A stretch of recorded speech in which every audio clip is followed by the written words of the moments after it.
No último episódio de A História dos Videogames, década de 40, pós-Segunda Guerra Mundial, começo da Guerra Fria, e a tecnologia dos computadores começando a dar seus primeiros passos. E foi Thomas Goldschmidt em 1947, ele pegou os radares que foram usados na Segunda Guerra Mundial e fez um simulador de mísseis.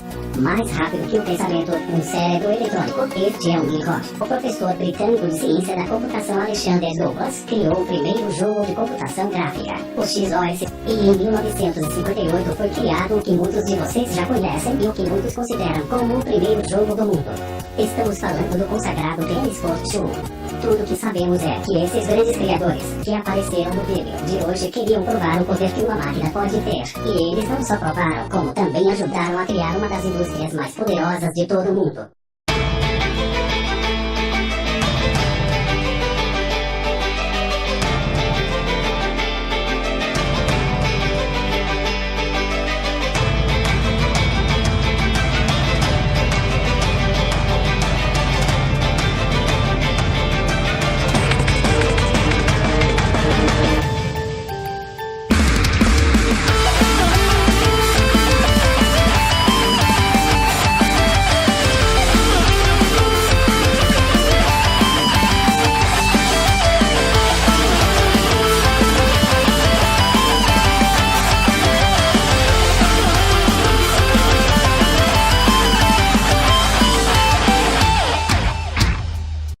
Episódio de hoje, as primeiras gerações e a grande crise. Olá, seres humanos dessa internet.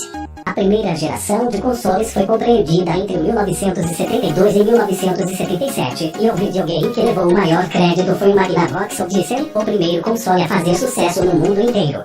Você aí que fica jogando por horas e horas no seu PS4 tem a maior obrigação de agradecer esse carinha aqui. Podemos dizer que o Odyssey que popularizou os videogames. Ele foi lançado nos Estados Unidos em 1972, mas só chegou no Brasil em 1983.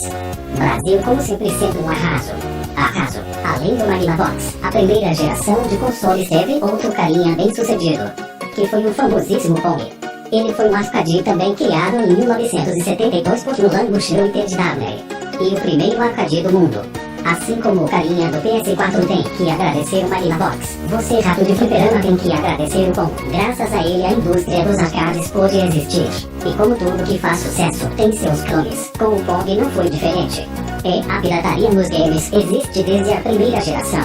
O colega Telstar não passou de uma cópia do Pong, mas por ironia do destino, foi o líder de vendas da primeira geração. Isso se deu ao seu baixo preço, afinal era uma cópia. Se eles botassem caro, estariam abusando demais. E também pelo fato de que somente a Coleco possuía X o suficiente para produzir o console e atender a demanda. Outra cópia do Pong foi o Color TV Game, que tinha vários controles e tudo mais, mas no final eram todos a mesma coisa. Agora nós sabemos de onde os caras do Big Game tiraram inspiração para no 1999 em um. Esse Color TV Game não teve muito sucesso em vendas, sendo vendido apenas no Japão. E agora vocês devem estar pensando, quem foi essa empresa Mitsuruka que fez essa bodega?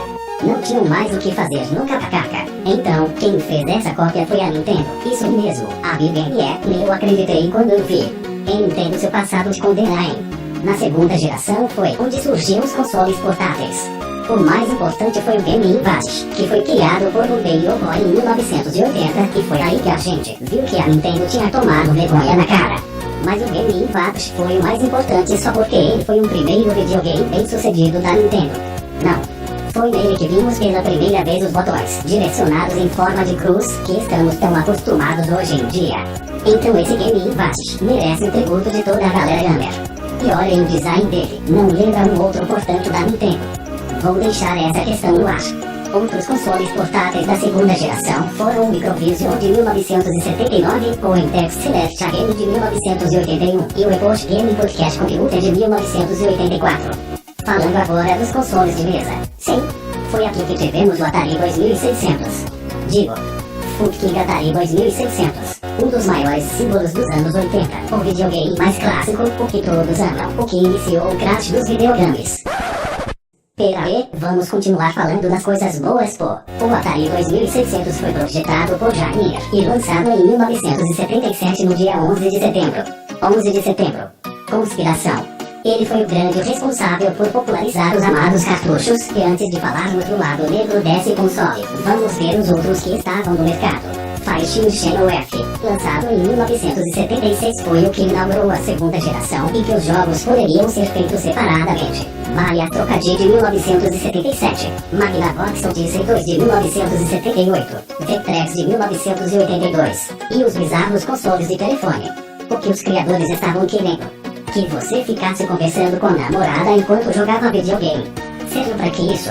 Esses telefones com um pouco de videogame foram Intellivision de 1980, Arcadia 2001, que não é de 2001, e sim 1982, ColecoVision de 1982, e o Atari 5200 também de 1982. O Atari já estava começando a dar um tiro no pé, e agora já podemos falar das coisas ruins que o Atari 2600 criou, o lado negro do Atari 2600 e a crise de 1983.